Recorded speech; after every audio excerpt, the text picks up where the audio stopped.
On a tous, je pense, déjà vécu alors, ce thème aujourd'hui n'est pas du tout dans le thème, je vous le dis tout de suite.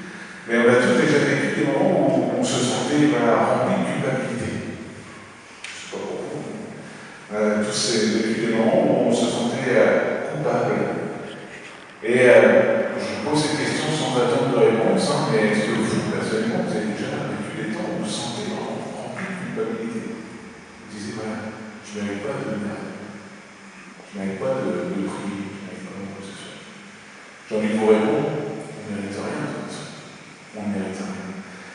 Mais il y a des personnes qui chaque jour se sentent coupables. Se sentent coupables, sont remplies de culpabilité et ne savent pas comment se débarrasser de cela. Même s'ils sont en Christ, même qu'ils sont nés de nouveau, malgré ça, ils sont remplis de culpabilité. Et ils se posent cette question, comment Seigneur je peux faire pour me libérer de ça? Comment je peux aller de l'avant alors que j'ai cette culpabilité qui est là dans mon cœur? Je sais que je suis mauvais, je ne suis pas trop, je ne peux pas venir à toi ou quoi que ce soit. Peut-être que tu te dis ça ce matin aussi. Peut-être que tu dis ça aussi dans ton cœur, tu dis je suis trop mauvais pour venir à Dieu. Je suis trop mauvais pour prier. Je ne mérite pas que Dieu soit de prier ou quoi que ce soit. Je répète encore une fois ce que j'ai dit. De toute manière, on ne mérite rien. Mais dans la grâce de Dieu, par son amour, il nous exauce. Et c'est à nous de lui faire confiance, c'est à nous de placer notre confiance en lui, dans son pardon. Et de dire, Seigneur, moi je crois en ton pardon. Je crois que tu m'as sauvé. Et on va le voir aujourd'hui. Aujourd'hui, vous avez compris, c'est sur la culpabilité. La définition du mot culpabilité, j'ai été voir, c'est un état, littéralement un état d'une personne qui est coupable. C'est prouver aussi, en tout cas quand on parle de tribunal, c'est prouver la culpabilité d'un accusé. Et donc, la culpabilité, c'est littéralement de ressentir un état constant d'être coupable. On est coupable, on se sent coupable. On se sent pas digne d'être aimé, ou même pas digne de recevoir quoi que ce soit, parce qu'on se sent littéralement tout le temps coupable. Et cette culpabilité, on va voir que Satan l'utilise, l'ennemi de nos âmes. Il aime utiliser cette culpabilité pour toujours vous maintenir au sol, pour surtout que vous n'ayez pas de progression avec Jésus. Et c'est là que ça nous de prendre conscience de certaines choses. Vous connaissez certainement dans la Bible, il n'y en a qu'un seul qui est appelé l'accusateur. Vous savez c'est qui? Le diable, exactement. C'est Satan, l'ennemi de nos âmes. Il est dit dans l'Apocalypse chapitre 12, verset 10, et j'entends dans le ciel une voix forte qui disait, maintenant le salut est arrivé, la puissance et le règne de notre Dieu et l'autorité de son Christ, car il a été précipité, il a été parlé de Satan, il a été précipité, l'accusateur de nos frères, celui qui accusait devant notre Dieu jour et nuit. On voit bien qu'à travers ce verset, Apocalypse chapitre 12, verset 10, il est dit que Satan est vaincu. Il a été précipité, il a été déchu. Mais malgré ça, il continue de nous accuser. J'ai pu remarquer aussi dans mes recherches un peu que le mot culpabilité n'apparaît que dans l'Ancien Testament. Dans le Nouveau Testament, il n'apparaît que dans l'Ancien Testament par rapport à la loi. Parce que quand quelqu'un péchait selon la loi, il fallait qu'il fasse une offrande de culpabilité. Et il n'y a que à ces moments-là que le mot culpabilité apparaît. La loi est utile pour nous aussi aujourd'hui. Elle n'est pas là juste pour prendre de la place dans la Bible, elle est là aussi pour pointer notre péché, pour pointer ce qui ne va pas dans nos vies. Alors même, je conçois, c'est un peu difficile à lire. Quand on est dans les litiges, il faut s'accrocher. Quand on est dans les litiges, il faut s'accrocher. Mais cette loi est utile parce qu'elle nous montre ce qui plaît à Dieu, ce qui déplaît aussi à Dieu. Et pour cela, il est important de la méditer et de la lire chaque jour. Elle vise le péché, elle révèle ce qu'il y a de mauvais, elle pointe littéralement ce qui déplaît aux yeux de Dieu. Et comme je vous l'ai dit, il y a des personnes qui malheureusement sont en Jésus-Christ et malgré ça, ils ressentent toujours cette culpabilité. Et donc, on voit dans ce premier point déjà que Satan se sert de la culpabilité pour vous maintenir à terre, toujours vous faire perdre votre identité en Christ. Son but, c'est surtout que vous ne compreniez pas qui vous êtes en Christ. Je vais vous lire une histoire. Cette histoire est basée sur un verset. Approchons-nous donc de Dieu, avec un cœur droit, avec la pleine assurance que donne la foi, le cœur purifié de toute mauvaise conscience. Hébreux 10, 22. Guy Perron raconte l'histoire d'un jeune homme qui rentrait des bains de mer. Ce concierge l'informa qu'en son absence, un agent de la sûreté était venu 2 fois pour le voir et lui tendit une lettre qu'il ouvrit fébrilement. C'était écrit: Police judiciaire, préfecture de police. Vous êtes prié de passer demain à 9h à mon bureau pour une affaire vous concernant, signé le commissaire. Son cœur battit à la chavale. Il rentra chez lui et fit son examen de conscience avant de se rendre à la convocation. Il trouva 2 objets ne lui appartenant pas, qu'il voulait restituer. Dans l'antichambre du commissariat, il ouvrit le journal et lut que la police était sur les traces du coupable de l'affaire X. Son arrestation était imminente. Il s'agirait de quelqu'un du quartier. Il voulut s'enfuir. Mais déjà, un agent le fit entrer dans le bureau du commissaire. Monsieur le commissaire, je ne parlerai qu'en présence de mon avocat, disait-il. Le commissaire disait: mais votre avocat, pourquoi? Il s'agit de la constitution de votre dossier afin que vous puissiez être promu chevalier de la Légion d'honneur. Le jeune homme sortit d'un pas allègre, mais l'émotion avait été tellement forte pour ce garçon, impressionnable et cardiaque, en rentrant chez lui, il tomba à bout de souffle et mourut. Quel privilège de savoir son passé réglé, de n'avoir à craindre aucune mauvaise nouvelle. Il parlait de conscience. On voit à travers cette histoire que ce jeune homme, voilà, il avait techniquement rien à se reprocher. Mais dès qu'il y a eu quelque chose qui, voilà, cette lettre du commissaire de la police, cela a fait surgir en lui comme s'il était coupable, cette culpabilité qui était là et qui a commencé à le travailler complètement. Et ça, on voit bien qu'à la fin, ça l'a tellement travaillé que ça l'a tué. Et certains sont, je parle à des chrétiens, certains sont comme ce jeune homme, constamment ils se sentent coupables. Ils n'ont rien à se reprocher, mais constamment ils se sentent coupables. Ils disent: Seigneur, je n'arrive pas à devenir un truc. Tous les dimanches, quand ils viennent à l'église, ils sont là un peu à se frapper la poitrine. Ils disent: voilà, moi je suis coupable. Et c'est ce que je dis en disant que le diable se sert de cette culpabilité pour nous maintenir ensemble. Mardi, je partageais justement qu'on a une identité en Christ qui fait de nous que nous sommes des enfants de Dieu. Nous sommes rachetés, nous sommes pardonnés, justifiés. Et le diable aime jouer avec ça pour vous faire sentir comme des pécheurs. Son but, c'est que vous croyez que vous êtes encore des pécheurs, alors que vous êtes des saints. Vous êtes rachetés au prix précieux de Christ. Vous êtes des enfants purifiés, lavés. Mais ce que Satan aime faire, c'est s'amuser avec la culpabilité pour vous dire: voilà, tu es encore pécheur, tu es encore mauvais. Ça ne sert à rien de prier parce que tu es mauvais et tu es pécheur. Et c'est là qu'il faut que vous compreniez votre identité en Christ. C'est que vous êtes maintenant en Jésus-Christ et vous êtes saints, vous êtes enfants de Dieu. Alors oui, il vous arrive de pécher. Mais vous êtes toujours saints pourtant. Et comme je vous l'ai dit mardi, ce n'est pas ce que tu fais qui te détermine. C'est ce que tu es qui doit déterminer ce que tu fais. Si tu penses que tu es pécheur, tu vas agir comme un pécheur. Mais si tu penses et que tu connais ton identité en Christ, tu vas agir comme un enfant de Dieu. Tu vas agir comme un saint. Alors je vous invite, comme je disais mardi, on ne va pas commencer à s'appeler Saint André, Saint Jacques, on est sauvé, on est justifié, d'accord. Voilà.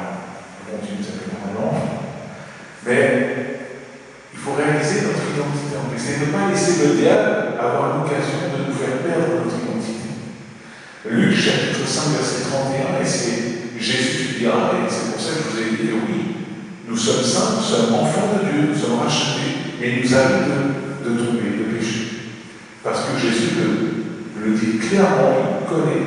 Jésus, pendant la parole, leur dit, ce ne sont pas ceux qui se portent bien qui ont besoin de médecins, mais les malades. Je ne suis pas venu appeler à la repentance des justes, mais des pécheurs.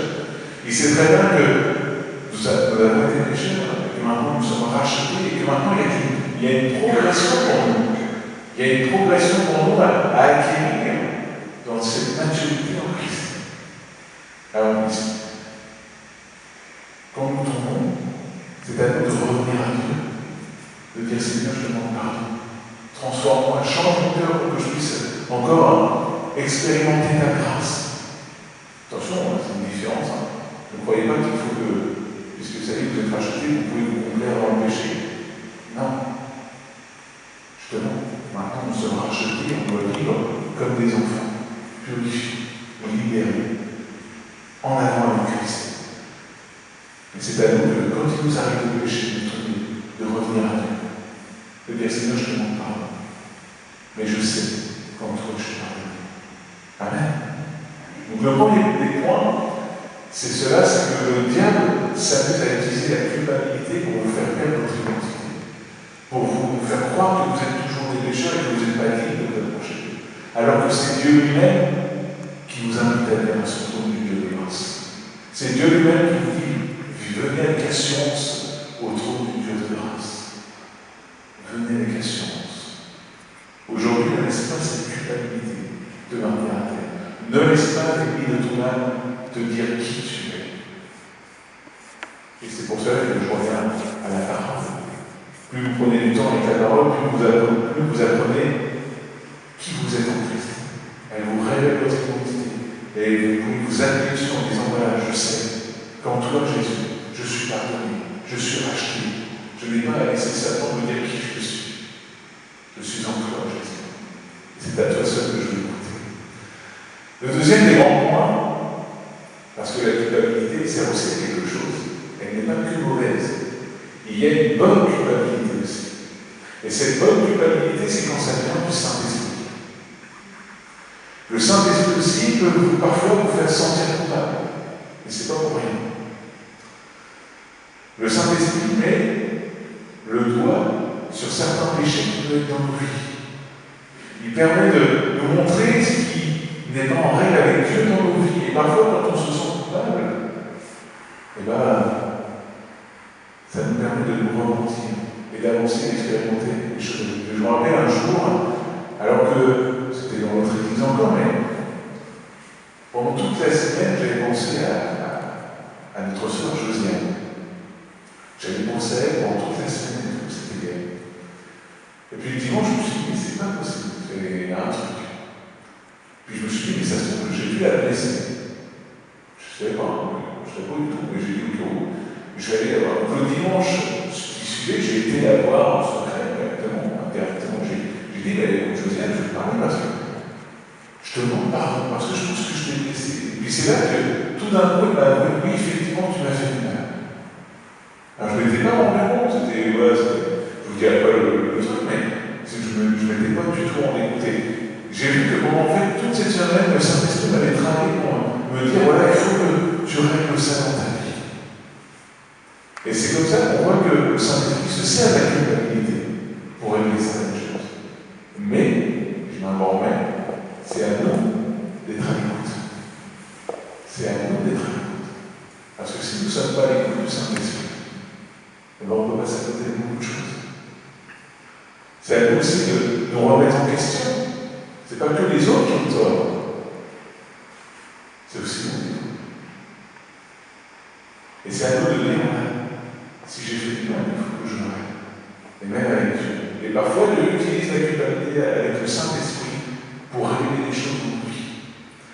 Et c'est ce que je vous disais tout à l'heure, 1 Jean chapitre 1, verset 9, un verset que vous connaissez par cœur. Si nous confessons nos péchés, il est fidèle et juste pour nous les pardonner et pour nous purifier de toute iniquité. Si nous disons que nous n'avons pas péché, nous le faisons menteur et sa parole n'est pas en nous.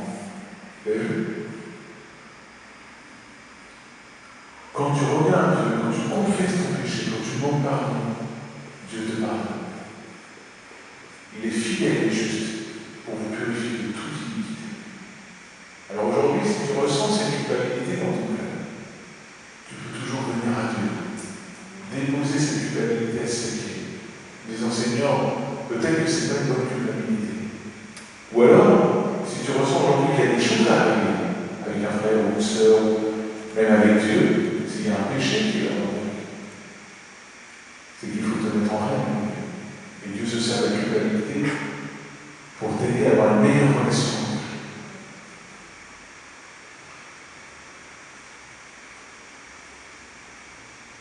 La loi, comme je vous l'ai dit au début, permet de révéler certains péchés qu'il y a dans notre vie. Quand on lit la loi, on lit le moment de loi qui est dans l'Ancien Testament, elle permet de mettre le doigt sur ce qui ne va pas. Et on voit que dans l'Ancienne Alliance, Dieu leur apprenait lui-même qu'il était important qu'ils reviennent à lui et qu'ils demandent pardon et qu'ils offrent du coup aussi des sacrifices de culpabilité. Vous pouvez les retrouver dans Lévitique 5 pour avoir des exemples. Mais je vous en donne que deux, Lévitique 5, verset 5 et Lévitique 6, verset 6. Il y a deux exemples d'offrande, de culpabilité. On voit que Dieu, lui, son désir, c'était qu'on revienne à lui. Son seul désir, c'était qu'on revienne à lui, qu'on demande pardon, qu'on règle les choses avec lui, qu'on fasse la paix avec lui. Et donc, si aujourd'hui tu ressens cette culpabilité ou un péché qui est dans ta vie, c'est que Dieu désire une chose, c'est pas de te condamner, mais c'est de faire la paix avec toi. C'est de régler cette chose dans ton cœur, de régler cette chose dans ta vie, pour que tu puisses vivre une meilleure relation avec lui et avancer dans la paix. Par contre, c'est à toi de passer devant Dieu. C'est à toi de venir à Dieu. C'est à toi de faire ce pas de foi. Tout comme dans l'Ancien Testament, c'était à eux de prendre une bête et de venir l'offrir à Dieu. Mais aujourd'hui, on sait que le sacrifice parfait était accompli par Jésus à la croix. Jésus a décidé de prendre notre condamnation, notre péché, il a tout pris sur lui pour nous racheter, pour qu'on puisse, par lui, en Jésus, être pardonné et justifié. Et aujourd'hui, peut-être que si tu te sens coupable, c'est parce que Dieu t'attire à venir à Jésus. C'est que Dieu te demande à régler certaines choses avec lui. Il veut faire la paix avec toi, il veut être en, être en communion avec toi. Et c'est à toi d'accepter cela, c'est à toi de venir à lui, c'est à toi de demander pardon. Parce que Jésus a déjà tout fait. Il est venu à la croix, il est mort pour toi, il est ressuscité. Il attend qu'une seule chose, c'est que tu viennes par la foi en priant, lui donner ton cœur, lui donner ta vie. Cette parole, elle va viser les choses dans nos vies. Elle va mettre les choses en règle dans nos vies. Et comme il est dit dans 2 Timothée chapitre 3, verset 16, toute écriture est inspirée de Dieu et est utile pour enseigner, pour convaincre, pour corriger, pour instruire dans la justice, afin que l'homme de Dieu, et la femme de Dieu aussi, soit accompli et propre à toutes bonnes œuvres. Toute la parole de Dieu nous permet de nous mettre en avec Dieu, nous permet de nous enseigner, de nous reprendre quand il nous faut. Mais c'est à nous de nous placer devant cette parole. C'est à nous de confronter cette parole chaque jour, de prendre le temps de la vie. Elle nous aide à entretenir cette relation personnelle avec Dieu et elle nous transforme, change nos cœurs. Le troisième et dernier des grands points pour nous,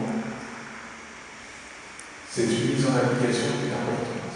On a vu, le premier point, c'est que le diable se sert de la culpabilité pour vous maintenir à terre, pour faire perdre votre identité en Christ. La deuxième, c'est que Dieu peut aussi se servir de la culpabilité pour vous faire revenir à lui, pour vous travailler, changer votre cœur et avoir une meilleure relation avec lui. Mais c'est à nous maintenant, et c'est le troisième point, c'est de la mettre en application. Comment on peut voir ça? Premièrement, ne pas laisser le diable nous remplir de culpabilité. Ne pas laisser le diable se servir de cela. Ça veut dire, et c'est ce que je reviens au deuxième point, utiliser la parole. Ne laissez pas le diable dire qui vous êtes, mais laissez la parole de Dieu vous enseigner votre identité. Vous dire qui vous êtes en Christ. Ce n'est pas au diable de dire qui vous êtes. Si vous laissez le diable prendre cette place dans votre vie, il va vous accuser, parce qu'il est l'accusateur du frère. Il a une haine envers Dieu. Et donc aussi, il va vous accuser. Il va jouer avec votre péché que vous avez commis. Il va commencer à dire, voilà, t'es trop mauvais, radieuse, ça sert à rien, t'es pas une bonne chrétienne. Et c'est à vous de rejeter ces pensées. C'est à vous de ne pas laisser peut-être, mais de dire non, moi la Bible, elle déclare que je suis sauvé, que je suis justifié en Jésus. Amen. Deuxième grand point, maintenant, c'est quand Dieu se sert de la culpabilité. Là, c'est à nous de venir à Dieu, de nous examiner, de s'humilier, de reconnaître que parfois, on commet des erreurs et qu'il faut régler certaines choses. Et s'il y a cette culpabilité, de dire, voilà, Seigneur, je veux être en règle avec toi, je veux marcher comme ton enfant. Alors oui, si je dois demander pardon à quelqu'un, je le dis.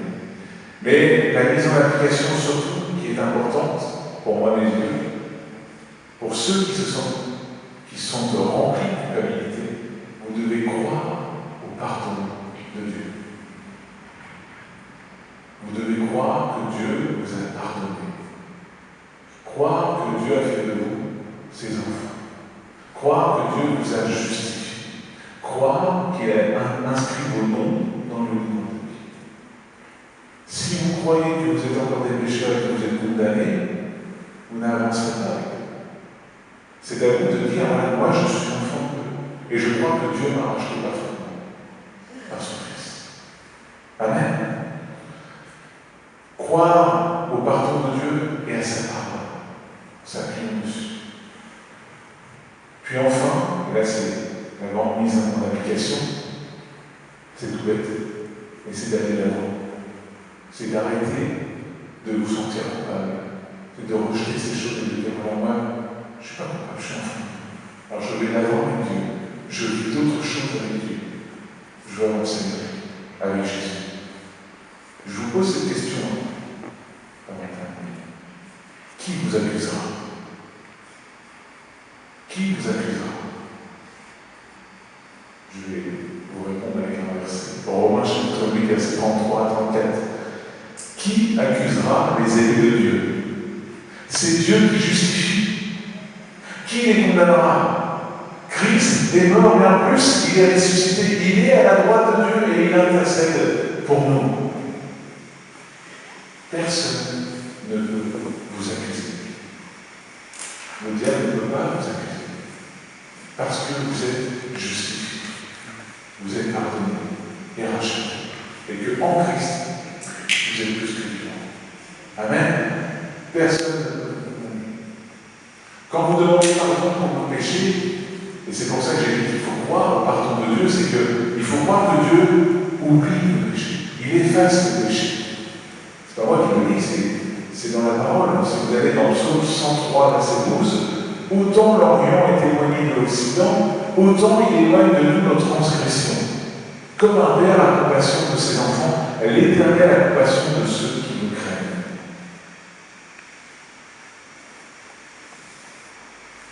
Dieu oublie notre péché.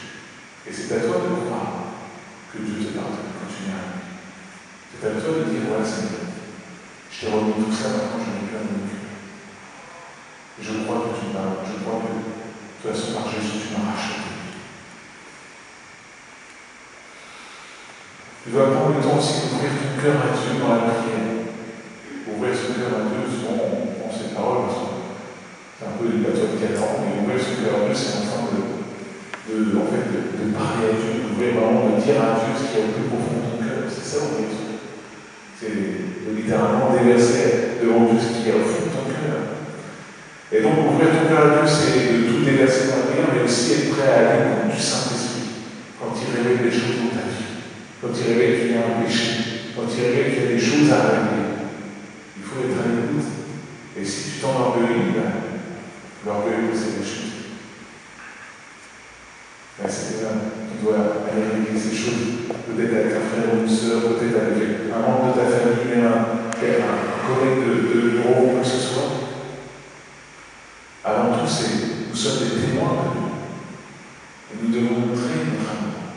Nous devons démontrer l'amour de Dieu à travers nous. demande d'aller demander pardon, si ça demande de nous humilier, il faut le faire. C'est comme cela aussi que Dieu se manifeste. C'est ce que David dira au niveau du péché. Je t'ai fait connaître mon péché. Je n'ai pas caché mon iniquité. J'ai dit, j'avouerai mes transgressions à l'Éternel et tu as effacé la peine de mon péché.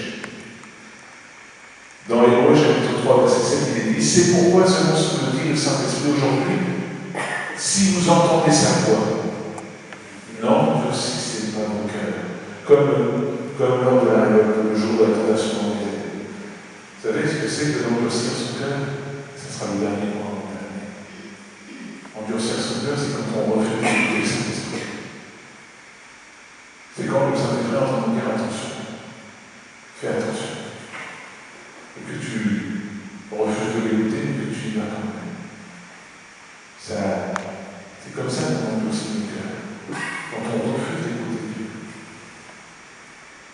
Donc c'est encore un avertissement.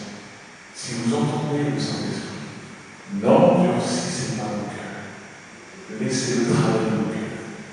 C'est comme ça que vous allez pouvoir aller de l'avant et vivre des choses merveilleuses avec Dieu.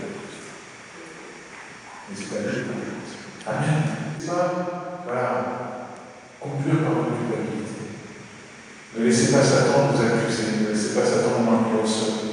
Et s'il y a une bonne culpabilité ou qui révèle un péché ou quoi que ce soit, il est temps de me réveiller, de vous mettre devant, de me dire Seigneur, moi je vais le faire. Amen. Alors on va terminer pour aujourd'hui. Père éternel, merci parce que le Seigneur, tu nous parles à travers cela. On sait qu'en toi, Jésus, nous avons cette grâce d'être devenus enfants de Dieu. Nous sommes rachetés à un grand prix, nous sommes justifiés, pardonnés. Et aujourd'hui, on croit que, Seigneur, parce que tu as fait pour nous à la croix, nous sommes sauvés. Alors Seigneur, si quelqu'un aujourd'hui, peut-être dans cette église ou à travers la vidéo YouTube, si quelqu'un peut-être se sent rempli de culpabilité ou toujours coupable, viens s'il te plaît poser ta main sur leur cœur. Viens s'il te plaît intervenir par ton Saint-Esprit pour qu'ils puissent comprendre leur identité en toi et qu'ils ne se laissent pas accuser par Satan. Et s'il y a des péchés qui sont là dans leur vie, s'il y a des choses qui ne te plaisent pas dans leur vie, viens les aider s'il te plaît par ton Saint-Esprit à régler ces choses. Donne-leur le courage, s'il te plaît, Père. Tu es le Dieu qui pardonne. Tu prends plaisir à pardonner, tu prends plaisir à relever la tête. Alors je crois que Seigneur, déjà, tu es en train de leur relever la tête. Tu es en train de les aider à se relever, à aller avant avec toi. Merci, Père éternel, d'être ce Dieu miséricordieux. Merci d'être ce Dieu plein de bonté. Ce Dieu qui nous rachète parfaitement. Alors dans le nom de Jésus-Christ, merci, Père éternel, pour ce que tu fais. Et merci pour ta parole. Amen.